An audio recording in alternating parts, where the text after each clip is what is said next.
ঘন কুয়াশায় ঢাকা মাওয়া এক্সপ্রেসওয়েতে কয়েকটি যানবাহনের সংঘর্ষ, নিহত একজন, আহত অন্তত 15।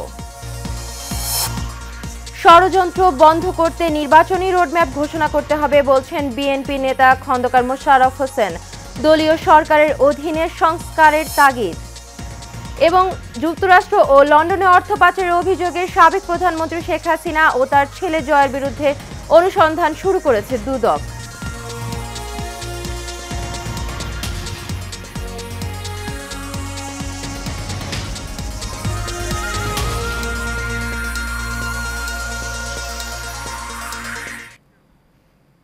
স্বাগত এশিয়ান নিউজে। পুরো সময় জুড়ে আপনাদের সঙ্গে রয়েছে আমি অরণ্য বিনতি ইউনুস। এতক্ষণ শুনছিলেন বিআরবি কেবল ইন্ডাস্ট্রিজ লিমিটেড সংবাদ শিরোনাম। চলে যাচ্ছি পুরো সংবাদে।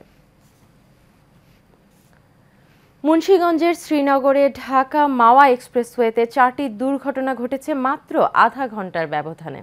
দুর্ঘটনার কবলে পড়েছে 10টি গাড়ি, যেখানে একজন প্রাণ হারানোর পাশাপাশি আহত হয়েছেন অন্তত 15 জন। সকাল 8টা থেকে 8:30টার ব্যবধানে এসব দুর্ঘটনা ঘটে। উদ্ধার কাজে নিয়োজিত ফায়ার সার্ভিসের কর্মকর্তারা বলছেন, ঘন কুয়াশার কারণে পথ পরিষ্কার দেখতে না পাওয়ায় দুর্ঘটনাগুলো ঘটেছে।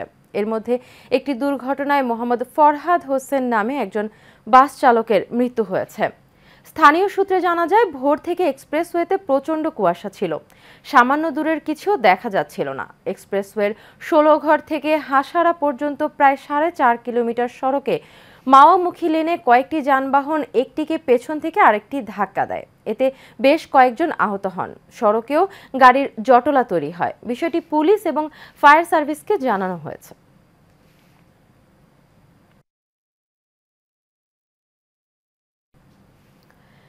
পঞ্চগড়ে আবারও তাপমাত্রার পারদ নামল 9 ডিগ্রির ঘরে। পৌষের শীতে কাঁপছে উত্তরের এই হিমাঞ্চল। গত 3 দিন পর 10 ডিগ্রির নিচে তাপমাত্রার পারদ নেমে বাড়িয়েছে শীতের তীব্রতা।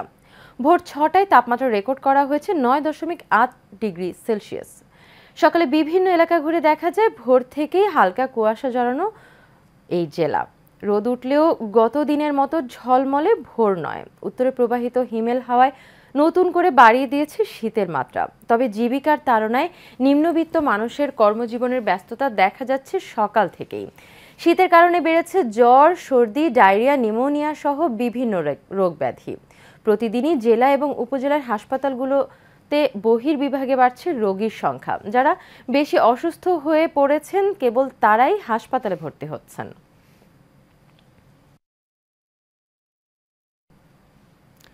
দ্রুত সময়ের মধ্যে সংস্কার করে নির্বাচনী রোডম্যাপ ঘোষণা না করলে দেশের বিরুদ্ধে ষড়যন্ত্র বন্ধ করা যাবে না বলে মন্তব্য করেছেন বিএনপির স্থায়ী কমিটির সদস্য ডক্টর খন্দকার মোশাররফ হোসেন। এশিয়ান টেলিভিশনকে দেয়া একান্ত সাক্ষাৎকারেও এসব কথা বলেন তিনি। বলেন, একমাত্র জনগণকে নির্বাচনমুখী করা গেলে পরিস্থিতি নিয়ন্ত্রণে আসবে। বিএনপির এই নেতা জানান, রাষ্ট্রের পূর্ণাঙ্গ সংস্কারের জন্য একটি দলীয় সরকার প্রয়োজন। মোশাররফ তালুকদারের ক্যামেরায় কাউসার আহমেদের রিপোর্টে থাকছে বিস্তারিত। প্রয়োজনীয় সংস্কার শেষে একটি নির্বাচিত সরকারের কাছে ক্ষমতা হস্তান্তর করার ব্রত নিয়েই অন্তর্বর্তীকালীন সরকার তাদের যাত্রা শুরু করে। সেই যাত্রায় সংস্কারের পক্ষে মত দিয়েছে রাজনৈতিক দলগুলো। তবে নির্বাচনী রোডম্যাপ ঘোষণা না করায় আপত্তি জানিয়ে আসছে বাংলাদেশ জাতীয়তাবাদী দল বিএনপি। আগামী নির্বাচন নিয়ে বিএনপির পরিকল্পনা জানতে দলটির স্থায়ী কমিটির সদস্য ডক্টর খন্দকার মোশাররফ হোসেন মুখোমুখি হয় এশিয়ান টেলিভিশনের।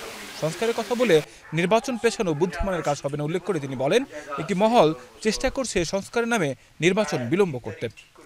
আমাদের দলের থেকেও আমরা বলেছি যে প্রধান উপদেষ্টার বক্তব্য এবং তার প্রেস যে সেক্রেটারি তার বক্তব্যের মধ্যে মিল নেই।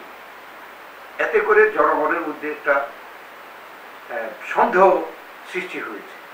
আমরা কোনো সন্দেহে থাকতে চাই না, কারণ আমরা দেখছি যে এই সরকারের এই 4 মাসের মধ্যে বেশ কিছু ক্ষেত্রে ষড়যন্ত্র হচ্ছে। নির্বাচনের জন্য বিএনপি কতটুকু প্রস্তুত রয়েছে জানতে চাইলে বিএনপির এই নেতা বলেন, যে কোনো সময়ে নির্বাচনের জন্য তৈরি আছে বাংলাদেশ জাতীয়তাবাদী দল। আমাদের সাংগঠনিক কাঠামো, আমাদের যারা কাজ করছেন বিভিন্ন ক্ষেত্রে, এবং অতীতে আমাদের এই দলের পক্ষ থেকে নির্বাচনে অংশগ্রহণ করেছে, তাই আমাদের অতীতের প্রার্থী আছে, নতুন প্রার্থী আছে। এ মিলে আমরা কিন্তু যে কোনো সময় আমাদের যে প্রক্রিয়া আছে, এটা আমরা যে কোনো সময় পারব বলে আমরা মনে করি। অন্তর্বর্তী সরকারকে দিয়ে দেশের সব ক্ষেত্রে সংস্কার সম্ভব নয় উল্লেখ করে খন্দকার মোশাররফ হোসেন জানান প্রয়োজন নির্বাচিত সরকার। আমি সব জানি। কাউসার আহমেদ, এশিয়ান টেলিভিশন, ঢাকা। যুক্তরাষ্ট্র এবং লন্ডনে ৩০০ কোটি টাকা পাচারের অভিযোগে সাবেক প্রধানমন্ত্রী শেখ হাসিনা এবং তার ছেলে সজীব ওয়াজেদ জয়ের বিরুদ্ধে অনুসন্ধান শুরু করেছে দুর্নীতি দমন কমিশন। সকালে দুদক সূত্রে এ তথ্য জানা গেছে। এর আগে ৯ প্রকল্পে ৮০,০০০ কোটি টাকা অনিয়ম এবং দুর্নীতির অভিযোগে সাবেক প্রধানমন্ত্রী শেখ হাসিনা, তার বোন শেখ রেহানা, ছেলে সজীব আহমেদ ওয়াজেদ এবং মেয়ে টিউলিপ সিদ্দিকের বিরুদ্ধে অনুসন্ধানের সিদ্ধান্ত নিয়েছে দুর্নীতি দমন কমিশন। ১৭ ডিসেম্বর থেকে তাদের বিরুদ্ধে অনুসন্ধানের কাজ শুরু হয়।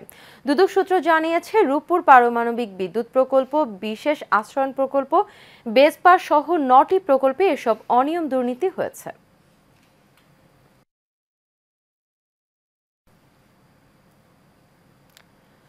দর্শক, গাজীপুরের টঙ্গীতে বেইলি ব্রিজ ভেঙে তুরাগ নদীতে পড়ে যাওয়া ট্রাক এখনো উদ্ধার হয়নি। এ নিয়ে আরো খবর জানিয়েছে ফরিদ আহমেদ নয়ন।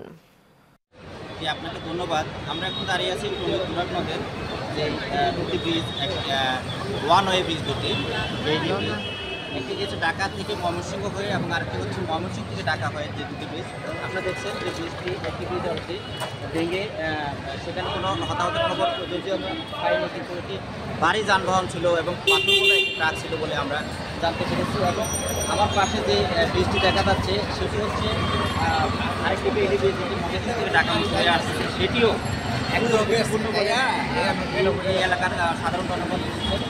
কর্তৃপক্ষ বলেছেন যে আমরা অলরেডি সাইনবোর্ড লাগিয়ে দিয়েছিলাম যেন এখানে কোনো ঝুঁকিপূর্ণ গাড়ি যান চলাচল না করে, কিন্তু তারপরেও যে যানগুলো চলাচল করতেছে সেগুলো কর্তৃপক্ষ না করার পরেও সেটি করতেছে বলে কর্তৃপক্ষ জানিয়েছে। তবে যেখানে 6 মাস হয়ে গেছে এই দুটি ব্রিজের নির্মাণ কাজের বলেছিলেন যে কর্তৃপক্ষ 6 মাস ভিতরে এগুলো শেষ হয়ে যাবে, কিন্তু 2 বছর কীভাবে আছে এই ব্রিজগুলো এখন এই কথাগুলো যে মন্তব্য, এই ব্রিজগুলো তো এতদিন থাকার কথা না, তাহলে এই ঝুঁকিপূর্ণ ব্রিজের ড্রাইভার কে নেবে?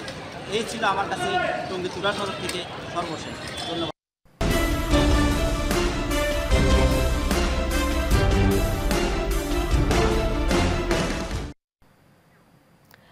নরসিংদীতে ছাত্রদলের নেতা হুমায়ুন কবিরকে গুলি করে হত্যা করেছে দুর্বৃত্তরা। গত রাতে সদর উপজেলার ৫ দোনায় এই ঘটনা ঘটে। স্থানীয়রা জানান, হুমায়ুন কবির তার নিজ এলাকায় ব্যাডমিন্টন খেলা শেষে বাড়ি ফিরে যাচ্ছিল। পথে মোটরসাইকেল যোগে এসে দুর্বৃত্তরা গুলি করে পালিয়ে যায়। এ সময় তার বুকে এবং মাথায় 2টি গুলি বিদ্ধ হয়। পরে আশেপাশের লোকজন তাকে উদ্ধার করে নরসিংদী সদর হাসপাতালে নিয়ে গেলে কর্তব্যরত চিকিৎসক তাকে মৃত ঘোষণা করেন। মাধবদী থানার ভারপ্রাপ্ত কর্মকর্তা মোহাম্মদ নজরুল ইসলাম বলেন, ব্যাডমিন্টন খেলা শেষে অজ্ঞাত দুর্বৃত্তরা তাকে গুলি করে পালিয়ে যায়। ধারণা করা হচ্ছে কোনো পূর্বশত্রুতার জেরেই তাকে হত্যা করা হয়েছে।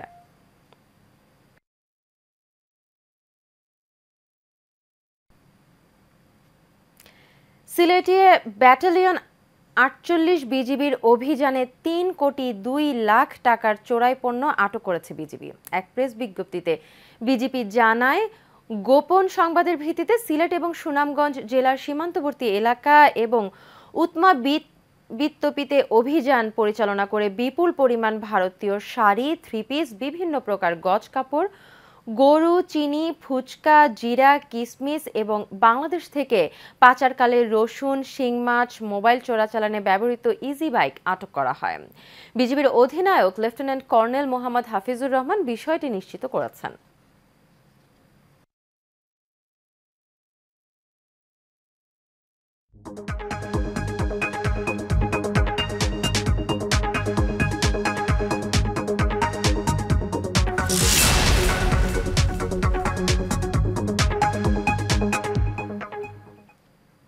এ পর্যায়ে থাকছে এক্সিম ব্যাংক বাণিজ্য সংবাদ। ভিনদেশি দুর্লভ লিলিয়াম ফুল প্রথমবারের মতো চাষ হচ্ছে বগুড়ায়। অপরূপ সৌন্দর্য, নজরকাড়া রং এবং ঘ্রাণের কারণে বিশ্বজুড়ে চাহিদার শীর্ষে এই ফুল।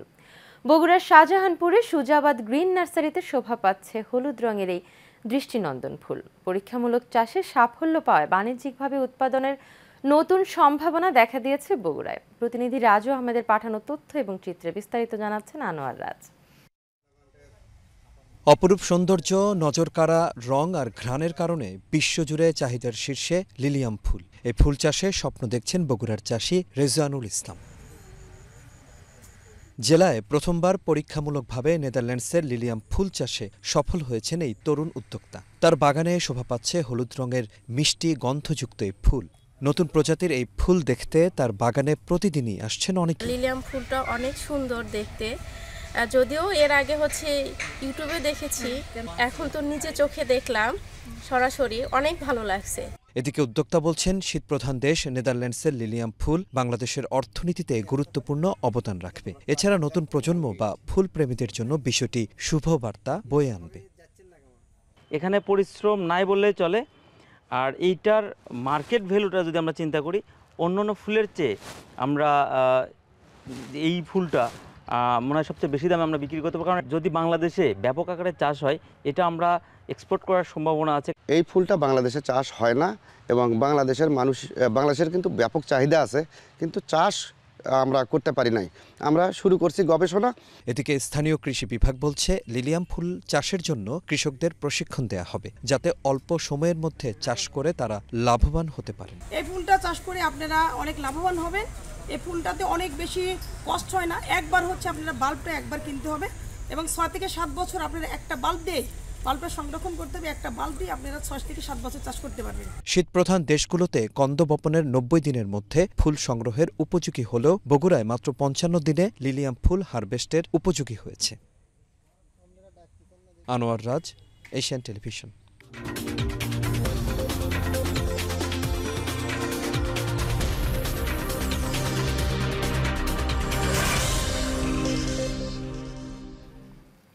অনূর্ধ্ব-19 নারী এশিয়া কাপে বাংলাদেশকে 41 রানে হারিয়েছে ভারত। কুয়ালালামপুরের বাউমাস স্টেডিয়ামে শিরোপা নির্ধারণী ফাইনালে টস জিতে আগে ফিল্ডিং নিয়েছিল বাংলাদেশের যুব টাইগ্রেসরা। দারুণ বোলিংয়ে 4 উইকেট নিয়ে ফারজানা ইয়াসমিন ভারতের রানের টুটি চেপে ধরেন। তবে গঙ্গাতি তৃষ্ণার 50-তে 117 রানের লড়াকু পুঁজি পায় ভারত। রান তাড়া করতে নেমে ব্যাটিংয়ের ব্যর্থতায় 18.3 ওভারেই 76 রানে অল আউট হয়ে যায় বাংলাদেশ। এই জয়ে প্রথমবার আয়োজিত অনূর্ধ্ব-19 এশিয়া কাপের চ্যাম্পিয়ন ভারতীয় মেয়েরা। ম্যাচ সেরা পুরস্কার জিতেন গঙ্গাদি তৃষ্ণা। শেষ করব এশিয়ান নিউজ, তবে যাবার আগে বিআরবি কেবল ইন্ডাস্ট্রিজ লিমিটেড সংবাদ শিরোনামগুলো জেনে নেব আরও একবার।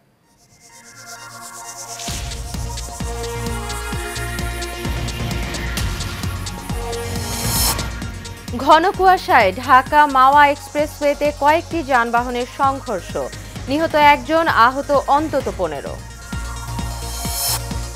ষড়যন্ত্র বন্ধ করতে নির্বাচনী রোডম্যাপ ঘোষণা করতে হবে বলছেন বিএনপির নেতা খন্দকার মোশাররফ হোসেন।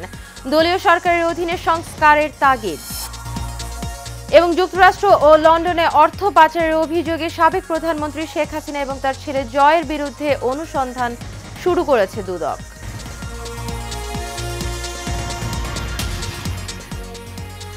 এশিয়ান নিউজ এই পর্যন্তই। পরবর্তী সংবাদ দেখার আমন্ত্রণ রইল। এতক্ষণ সাথে থাকার জন্য সবাইকে ধন্যবাদ।